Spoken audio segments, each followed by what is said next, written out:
Bienvenue sur Equipoto TV, nous sommes ensemble, Hall 6, allée H, stand 107, pour parler d'avenir de la filière automobile avec nos invités. Jacques Mauge, président de la FIEV, bienvenue. Vous êtes chez vous. Absolument.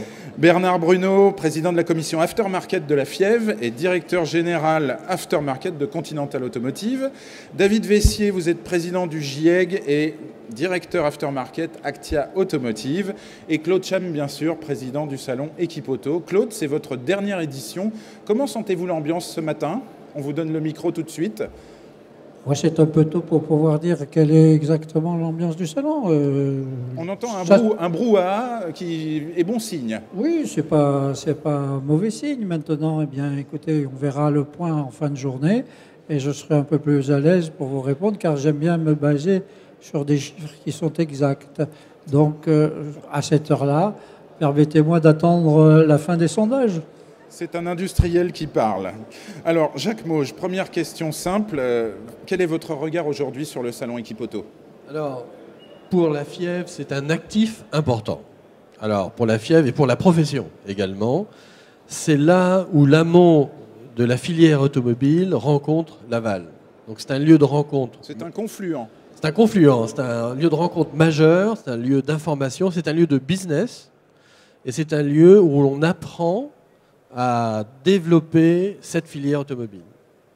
Alors, vous êtes équipementier de nature, je dirais. Vous étiez tout dernièrement président de Forcia North America.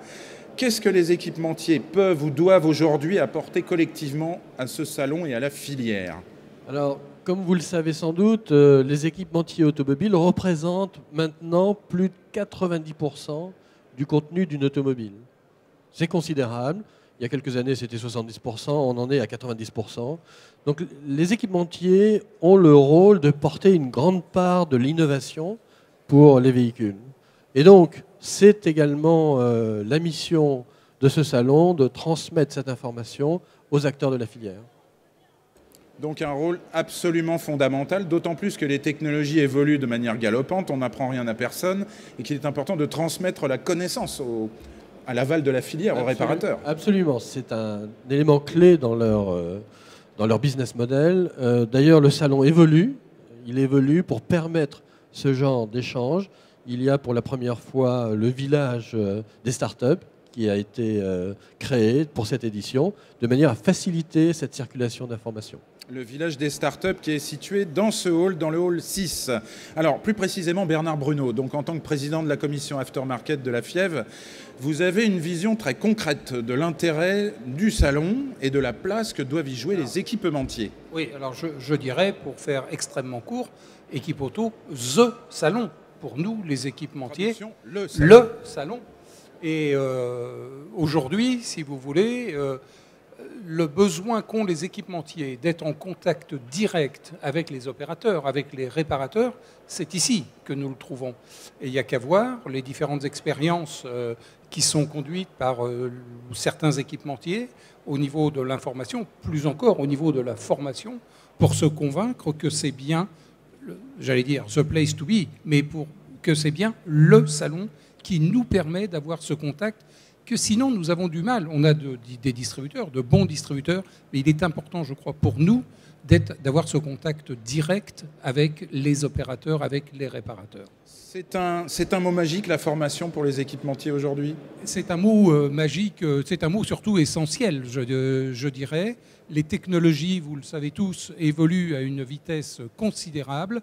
On voit apparaître des choses comme la connectivité qui aujourd'hui représente peut-être des mots, des articles de journaux, mais demain, ce sera une réalité. Et si ce n'est pas ici, à Equipoto, que nous prenons l'initiative de le présenter à nos réparateurs, alors on ne le fera pas. Je me tourne vers vous, David Vessier, donc président du GIEG, le groupe des industriels d'équipements de garage. C'est une grande tradition pour les fabricants de matériel de garage que de venir à Equipoto. Vous faites partie de l'âme du salon, en quelque sorte. Est-ce que votre rôle a changé, étant donné la grande technologie des équipements aujourd'hui? Effectivement, aujourd'hui, nous produisons des matériels qui sont de plus en plus évolués au niveau technologique, qui répondent effectivement à l'évolution technologique du secteur, les évolutions technologiques des véhicules. Et nous avons affaire à une population d'ateliers qui sont aujourd'hui experts en la matière d'équipement. Donc ils attendent de nous que l'on amène des choses supplémentaires et qu'on sache les accompagner de façon beaucoup plus précise, beaucoup plus technique, dans l'utilisation de leur matériel et dans les réparations de véhicules. Donc effectivement, nécessité d'accompagner directement sur le terrain avec vos équipes? Avec nos équipes, mais aussi par des partenariats que nous pouvons passer avec des centres de formation, avec le GNFA par exemple, qui accompagnent effectivement nos clients dans l'utilisation de leur matériel. Quel est le rôle de la distribution, des distributeurs indépendants aujourd'hui dans cette chaîne? Le rôle des distributeurs est essentiel. Je pense qu'ils sont le relais, ils sont au contact quotidien avec les clients. Donc nous avons besoin de travailler avec eux, de travailler en bonne intelligence, pour que l'on puisse effectivement amener nos produits, nos innovations jusqu'à eux. Et il est clair que les équipementiers de garage qui utilisent Equipauto en fait comme un grand rendez-vous festif sur lequel nous allons pouvoir rencontrer nos clients, n'ont pas non plus la capacité à avoir des équipes terrain qui pourraient couvrir l'intégralité de la profession et rencontrer quotidiennement les clients. Donc les distributeurs de pièces sont là pour être le relais entre nous et les clients dans notre activité quotidienne, tout simplement. Jacques Mauge, dans les rôles qui vont vous échoir dans les années qui viennent, puisque vous allez être le prochain président d'Equipauto, resserrer les liens avec l'ensemble des fédérations, qu'elles soient toutes parties prenantes de la stratégie d'Equipauto, c'est l'une de vos préoccupations majeures? Absolument. Comme je le disais, nous sommes dans une filière automobile, avec une logique de filière. Chaque acteur a un rôle à jouer dans l'établissement du marché et du produit jusqu'au client final. Par exemple, l'évolution d'Equipauto, je la déterminerai en partenariat avec tous les partenaires pour renforcer encore la présence du salon. Une question pour vous, Claude Cham. C'est votre dernière Equipauto. Comment voyez-vous, allez, faisons un rêve, comment voyez-vous Equipauto dans 10 ans par rapport à ce que vous avez initié, vous? Qu'est-ce que vous aimeriez qu'il en reste? C'est une question difficile que vous me posez parce que je ne veux surtout pas couper l'herbe sous le pied du président de la FIEV et de ses partenaires. Mais moi, j'ai déjà exprimé depuis de nombreuses années ce que je pense. On ne construit pas un édifice comme celui d'Equipauto en une année, en 2 années, voire en 2 éditions ou 3 éditions. C'est un travail de très longue haleine. Il est évident que je suis convaincu que le monde industriel, commercial, des services de l'industrie automobile est en pleine évolution. Equipauto doit s'ouvrir. Equipauto doit, je l'ai dit ce matin, je le redis, appeler de nouveaux intervenants à venir sur Equipauto. Il y a des gens qui n'y viennent pas, qui pensent aujourd'hui, par exemple, dans les infrastructures ou dans la prestation de services, voire dans des gens qui offrent des services financiers, que ce n'est pas là qu'ils doivent être. Je pense que demain, Equipauto sera la place qui doit être le meilleur salon du B2B dans ce vaste monde où les gens qui posséderont une voiture individuellement seront peut-être une minorité ou une part importante, mais où il risque d'y avoir de très gros acteurs qui vont acheter des véhicules en très grand nombre, en devenir les propriétaires pour les mettre à disposition d'autres. Si Equipauto ne prend pas ces évolutions, je pense qu'Equipauto sera un salon qui sera avec des difficultés. Si au contraire Equipauto anticipe ces évolutions, je pense qu'Equipauto sera là où il faudra être.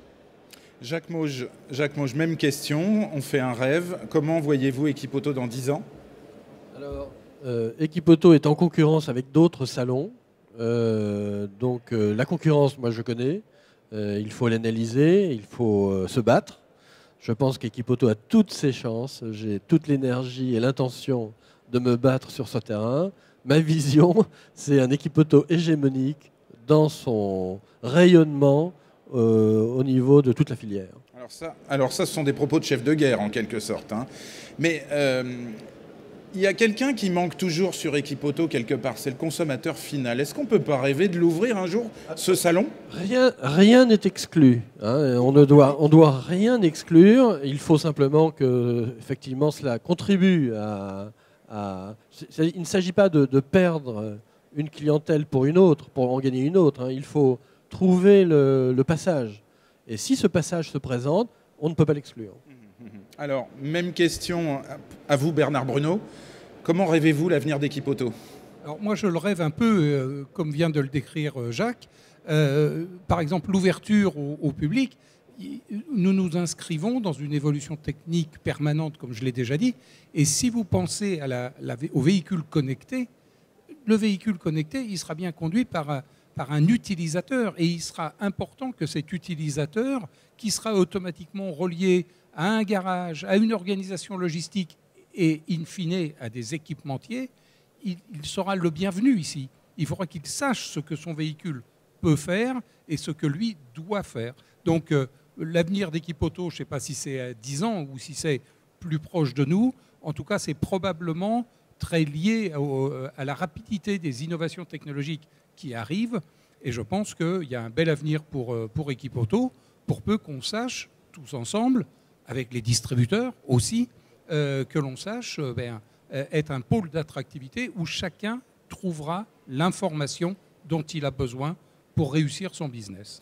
Et Claude Cham le disait, tous les acteurs de la mobilité, les nouveaux acteurs se dessinent aujourd'hui. Ce ne sont pas des acteurs traditionnels de la filière pour certains d'entre eux. Il faut absolument les faire venir, ça paraît évident. Il faut les faire venir parce qu'ils pèsent sur l'économie de la filière. Ils pèsent au sens noble du terme. Ils existent, ils ont des parts de marché au sens où ils détiennent des réseaux, des opérateurs. Il faut effectivement que ces entreprises, que ces groupes soient présents au sein d'Equipoto. Absolument.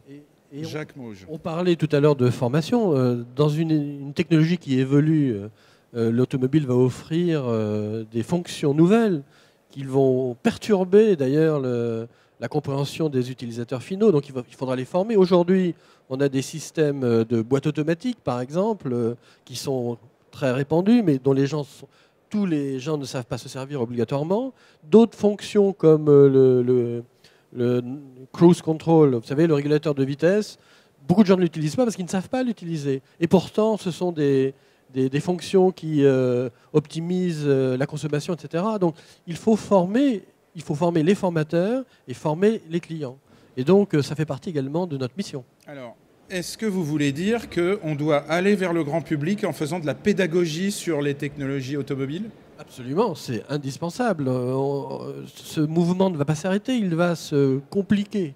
Donc il va falloir plus expliquer pour avoir le meilleur usage, l'usage que les concepteurs du véhicule ont imaginé. Donc ça fait partie de nos missions. David Vessier, alors vous, c'est le matériel de garage, c'est plus compliqué de parler au grand public, hein. Oui, certainement. Mais quel est votre rêve pour Equipoto ? Mais pour Equipoto, nous, c'est le rendez-vous de l'innovation, en fait, pour les fabricants de matériel de garage. Et c'est vrai que c'est un marqueur pour nous. Il est clair que dans notre politique R&D, il est souvent marqué comme jalon. On veut présenter cette innovation à Equipoto. Au-delà des grands prix de l'innovation, qui sont toujours quand même la cerise sur le gâteau, c'est toujours un honneur pour un équipementier de garage de recevoir un grand prix. Au-delà de ça, c'est toujours le moment où on peut présenter nos innovations à nos clients. Et donc, je pense que pour les années qui viennent, Equipoto, ça restera toujours pour nous le moment où on peut rencontrer nos clients dans un aspect festif et bon enfant, mais aussi le moment où on peut montrer qu'on a une capacité d'innovation et faire partager ces innovations avec nos clients. Mais en ce qui concerne le grand public, je pense qu'il y a aussi le développement du buy and fit, qui est quand même une tendance assez importante. Donc ça peut être intéressant aussi pour les équipementiers qui font des équipements qui sont montés sur les véhicules, de pouvoir présenter ces équipements-là que les gens vont acheter ensuite sur Internet et aller rencontrer le réparateur pour le faire installer par celui-ci. Donc je pense qu'il y a quand même une tendance lourde qui fait que le fait d'ouvrir Equipoto au grand public, ça a vraiment du sens de mon point de vue. Oui, effectivement, la pédagogie semble une piste intéressante. Et puis, on a tout ce qui est effectivement start-up de la mobilité. Hein. On a aujourd'hui... Alors ça, c'est vous, Claude Cham, qui avez mis en œuvre. Vous en êtes l'artisan, vous avez eu l'idée. Tous ces opérateurs dans le village des start-up sont véritablement des entreprises qui ont le lien entre le consommateur et l'aval de la filière. Oui, je pense que oui, c'est vrai, j'ai eu cette idée. Je regrette qu'une chose, c'est de ne l'avoir pas eu un peu plus tôt. Mais écoutez, chaque chose en son temps, au moins elle est née. Mais vous savez, les idées, ça n'est jamais tout seul dans sa tête. C'est un travail d'écoute et petit à petit, ça germe. Et voilà comment c'est né. Mais la connectivité est un fait certain que demain matin, le véhicule dans lequel nous nous trouverons, et je ne sais pas quelle forme il aura, je ne sais pas comment il se déplacera, j'imagine un certain nombre de choses, mais je suis sûr d'une chose, c'est qu'il sera un élément de communication incontestable par rapport à son environnement. En conséquence de quoi, j'ai invité ces startups. J'ai précisé que je ne réduisais pas le champ des invitations aux startups de l'automobile, que je l'élargissais à toute startup qui travaille sur des algorithmes de communication, car je suis intimement convaincu que la cross-fertilisation, comme on dit en anglais, eh bien, est quelque chose de fondamental pour faire progresser les idées dans l'industrie automobile. Et nous avons beaucoup de choses à apprendre dans des univers qui sont différents des nôtres, comme le médical, comme l'agraire, comme d'autres univers où des applications sont en train de se mettre en place. Et on peut trouver, en termes de communication, par exemple, dans la médecine, des choses qui peuvent nous intéresser pour les transformer, les adapter, prendre des idées qui peuvent s'appliquer à l'industrie automobile. Et par exemple, je suis très intéressé à voir comment le monde de la mobilité de demain, nous sommes dans une